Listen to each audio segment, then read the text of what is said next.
G'day folks, my name is Rob. Welcome back to another F1 Fantasy video. Today we're looking at my team selection for race week 23 ahead of the very last race of the season, Abu Dhabi, a circuit that 2 seasons ago had a lot of drama in the last lap. I'm not going to get into how polarizing of an outcome that was at the moment, but very much looking forward to rounding out the season on a high.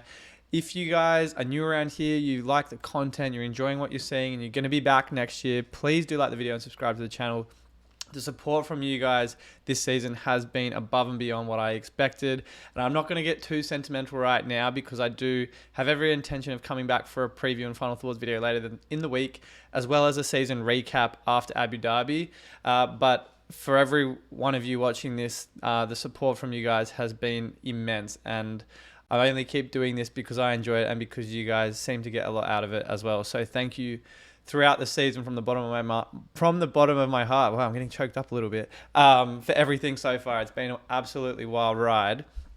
So this is how the team did in Las Vegas. I actually was at the race and it was an exceptional race. Although I feel like when you're at a race in person, if you've been to one before, you perhaps don't necessarily have the same kind of awareness of what's going on because you're situated in one part of the track. I did see obviously a number of overtakes on the screen on the television where I was, based, but having watched the replay of the race yesterday, only now am I seeing how impressive some of those passes were, the quality of the racing, the racecraft from many of the drivers on track. And to make things even better, I didn't have a DNF across my team that weekend. The first time that's happened since Singapore, where I used an O negative. So I seem to have a lot of rotten luck with chips this season, and I'll get into that in a second. But 337 points, I did take a -4 hit to make one extra trade, but to get rid of all 3 McLaren assets in favor of 2 Ferrari assets and Sergio Perez paid off handsomely. So obviously Piastri had an exceptional race to come all the way back into the points and that fastest lap. But obviously Norris unfortunately broke that streak this season. Maybe I jinxed it because I tweeted about it. He'd gone the entire season without a DNF, and obviously on that third lap, obviously lost control of the car. So a shame for Lando, McLaren. And as a result of that, so many teams in the top 10,000, top 50,000 had some piece of the McLaren driver or constructor pool. And I guess thankful for me, considering how many bad weeks I've had lately, managed to get a very nice increase up to 4.5k. So the 5k dream is back on, baby. And Ferrari and Checo Perez obviously have a lot. I have a lot to thank them for there. But I used the autopilot. That was kind of the approach going into the weekend. It was a circuit where Red Bull were going to be strong, Ferrari's straight line speed was going to be on show, and Max didn't look overly impressive in the practice sessions. I was half expecting that to be the case. At a new circuit, there'd probably be a few drivers ironing out some kinks. Obviously, Sainz, unfortunately, got sidetracked with that 10-place grid penalty after hitting that drain hole, that drain cover, 9 minutes into first practice. But I got him in with the expectation he'd make his way through the field, pick up some overtakes, positions gained, hopefully driver of the day when you're starting outside the top 10. Not to be. I thought Ferrari, both Leclerc and Sainz, had great races, but I perhaps expected a little more from Carlos Sainz, considering Perez started around the same position and managed to get all the way back into a podium places. I know safety cars, changing in race strategies played a lot, had a lot of, impact on the bearing of the race, but it was obviously encouraging to see someone like Perez, who's been very much in the crosshairs lately, given his underwhelming performances, to put in another very good one on the back of, a bounce back performance in Brazil. So a great result for the team, the autopilot not to be, and that's my 5th chip used this season. My 6th and last, the wild card, is active heading into the deadline for Abu Dhabi. But looking at how my chips have transpired, I'm going to get into this in my season recap video next week. It's just outside of my extra DRS boost in Austria, where Max and Checo were the top 2 highest scoring drivers that weekend in a sprint weekend, it's been a pretty disappointing season in terms of chips for me. They've all been meticulously planned. Every single weekend I've used one, there's been a very good reason to use it. but it just hasn't really. I just haven't got lucky. I think, with all due respect to the guys at the top of the leaderboard that have had exceptional fantasy seasons, a part of the ranks have certainly had to do with timing chips to a certain point where a decision, I guess an educated decision has been made, but obviously luck plays a part in all fantasy games. So I just haven't had the luck on my side this season when it's come to fantasy, and certainly in the second half of the season, Perez has destroyed many a fantasy lineup with a number of DNFs and error-riddled drives. So glad to finally be back inside the top 5K after a few weeks outside it. I mean, that was the goal after Limitless pretty much put my team in the mud at Circuit of the Americas, but hoping that the wild card, I can bring in a couple of drivers that look encouraging in practice. We've got 3 practice sessions, and I can hopefully leverage that chip to have a final push. I was just inside the top 3K last season, so it would be good to try and beat that, but 5K was the goal a number of weeks ago, and if I can just hold on to that for now, I'd be very, very happy to. But all in all, a pretty good weekend. 333 points if you take into account that -4 hit. Now on to Abu Dhabi. So as I mentioned, the wildcard is active this week.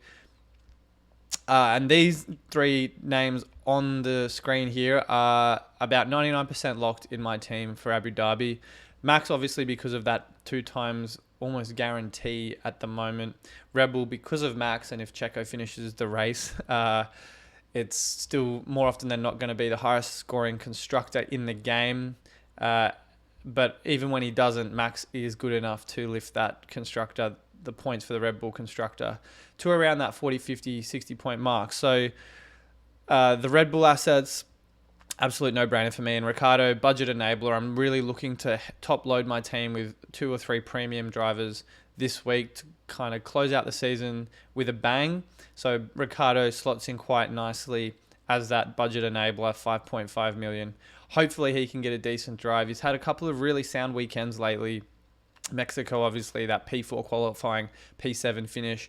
And then got hard done by a little bit in Brazil with that first turn incident between Albon and Magnussen. So he also drove better than Yuki Tsunoda, I thought, in Las Vegas. Obviously, no points finishes for the AlphaTauri duo, but I still thought Ricciardo did have his measure, and I think he would love to close the season out on a good note in Abu Dhabi. So lots to think about in terms of what the team's looking like. I only have 2 trades this week, and I fully expect I'm going to want to use more than 2. So the wildcard has come at a very optimal time, and there are a number of different builds I'm looking at the moment, especially with the fact that Ferrari seem to be hitting their stride. I know it's probably too little too late for them this season, but second in the constructors is still on the line between them and Mercedes. So I definitely think Ferrari are going to come to Abu Dhabi with a bit of a plan in mind to hopefully come out second place in the constructors. So the team I had last weekend, Max Verstappen, Sergio Perez, Carlos Sainz, Joe, Ricciardo, Ferrari constructor, all very good options. I think that's a very good build heading into Abu Dhabi. I could certainly run that again if I didn't want to make any trades, but I fully expect with practice at a circuit like Abu Dhabi, there's going to be probably a few different things in mind. And I know it's always a way too early team selection when it's a Tuesday, Wednesday, you're watching this video, but I definitely think I will have perhaps some Ferrari coverage. How much, I'm still not sure. Wait and see. But I am inclined to move in favor of the Ferrari assets to a certain extent. So I think for me, after what we saw on the weekend, Sainz had a great drive from P12 or around P12. Yeah, P12. He qualified P2 with that 10-place grid penalty. I think he's a great option to own, and he's probably been at the better value driver compared to Charles Leclerc, just because of that kind of 3 million, 2 million, even actually might have even been a bit more than that earlier in the season.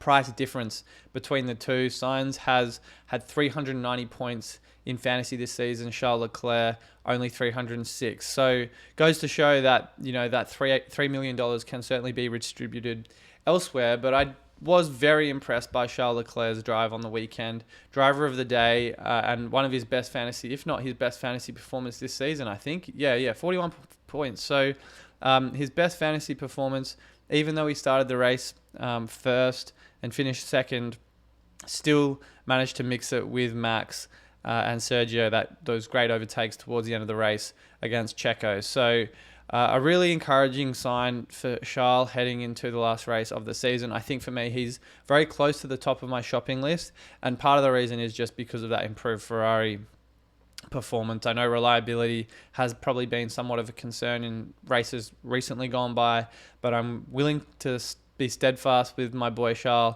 get him into my team on the wild card. I think also, much like Max, just because he does have that explosive fantasy potential, even though this season his car hasn't been all that great compared to 2022, I'm confident that Ferrari will be able to close the season out on a good note. So for that reason, I'm looking at very seriously, in this case, holding on to the Ferrari constructor as I had them last weekend.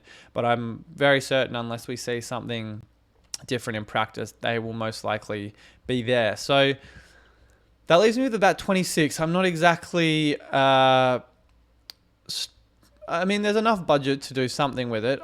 Ideally, I would love to have Carlos Sainz in there if I could stretch to someone like Nico Hülkenberg. I just don't have enough budget, which has been the story of the second half of the season for me.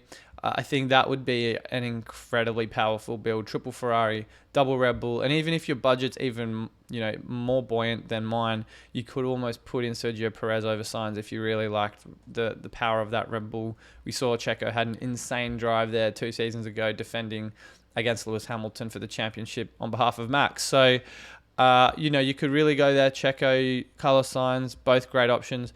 But I guess because of my budget, I'm very much looking at a driver like Lando Norris.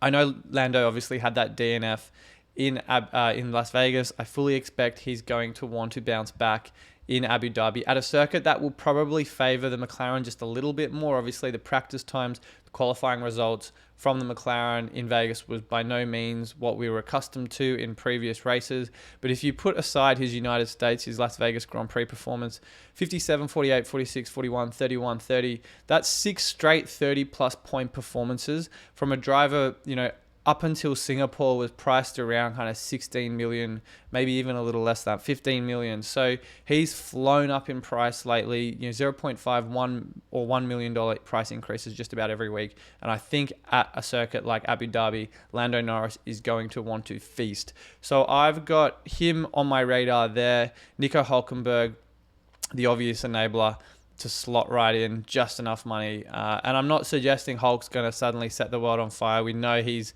known in that Haas to be a driver that just kind of puts that car around P8 to P10. Although the performance of the Haas has probably dropped off a little bit in recent times and then lose a few positions on race day.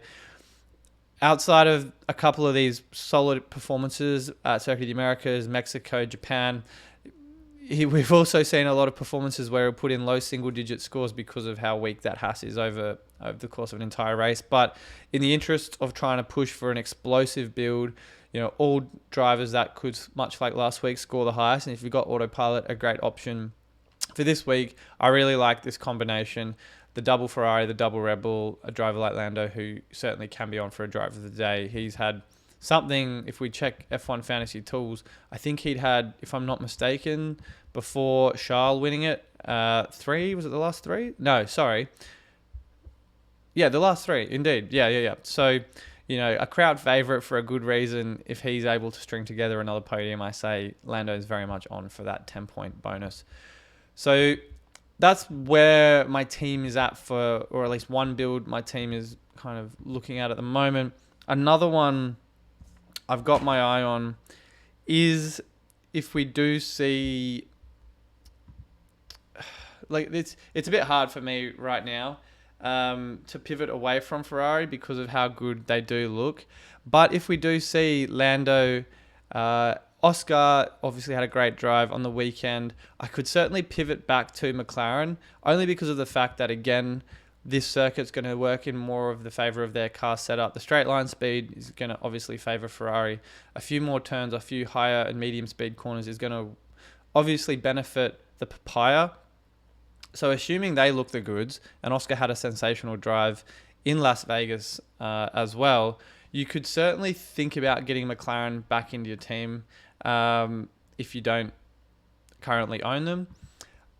I would bring Lando back in as well, because I'd want to be confident enough that he's the driver primarily pushing the constructor to maximize the points that weekend. And then that leaves me with 37 odd million. Now, I spoke about Carlos Sainz earlier, a great value for money option over Charles. Tends to more often than not cover Leclerc's fantasy output. And he's been, pretty consistent for the most part as well. Obviously, that DNF in Qatar, not ideal, but that's some serious consistency you're seeing from a driver at 20 million. Nothing below 18, which he's only had 2 performances of less than 20 million if we exclude his Qatar DNF. That wasn't even his fault. That was the DNS where he had that, I think it was a fuel issue before the race kicked off. Haven't had any real bad performances since Belgium. So this second half of the season has been phenomenal for Carlos Sainz. I'm really impressed by that consistency, really showing his experience on the racetrack too. So a great sign, I think, building up to the last race of the season. 17.2, not really a lot in that 17 million price bracket. You've got Fernando Alonso and Oscar Piastri. Now, if we do see enough from the papaya in practice and they do seem to match kind of the expected performance I'm thinking they will deliver in the practice sessions, then Piastri certainly comes onto my radar as a great option. But I also like the look of Fernando Alonso, not so much the performance we saw in Las Vegas, because it wasn't the most inspiring. His teammate Stroll had a blockbuster drive into the points, into top 5. But that 39 point performance in Brazil, obviously really encouraging. Whether or not Aston Martin are able to replicate that, much like the McLaren, this car is suited to circuits with kind of medium speed corners, and wasn't necessarily in the box seat for a big performance in Las Vegas. Stroll had all those overtakes from the back of the field. A great drive from him. Probably one of his best, if not the best, this season for him. But a lot of that perhaps had to do with the fact that there were safety cars, there were change in strategies. So I do wonder if we have a cleaner race where there's not as many stoppages, what that means for Aston Martin at a circuit like Las Vegas, where their straight line speed isn't that great. I think at Abu Dhabi, Fernando Alonso could really threaten for a podium. I just think that experience, he's obviously looking to close out a disappointing second half of the season. And I fully expect, much like Brazil, where there are a few medium speed corners, slower speed corners through that sector to it into Lagos, if we see the Aston Martin favour some of the track characteristics at Abu Dhabi, then I fully expect Fernando Alonso could be in the box seat for another strong performance. So that's kind of another team. If you've got autopilot, assuming Alonso can farm out a points performance much like we saw in Brazil, you've got 4 ready-made autopilot candidates in the mix if you've still got that chip up your sleeve. So all drivers that have scored driver of the day results this weekend, Lando, Carlos, Max, of course, all drivers that have fastest lap potential, in my opinion. So I think lots of drivers, there's a very high upside. I'd probably say maybe not quite as a high upside as the previous team I had on the screen, but a team that certainly has a higher ceiling. I think all of these drivers are very consistent and on their day can score very decent points. So if you're not looking at a Ferrari constructor build, this McLaren constructor build I think is very well balanced. And even Ricciardo at 5.5 million enables a team like this, which I really like. So anyway, that's kind of where my head's at for now. Wildcard is on the table, as I said, as you can see here.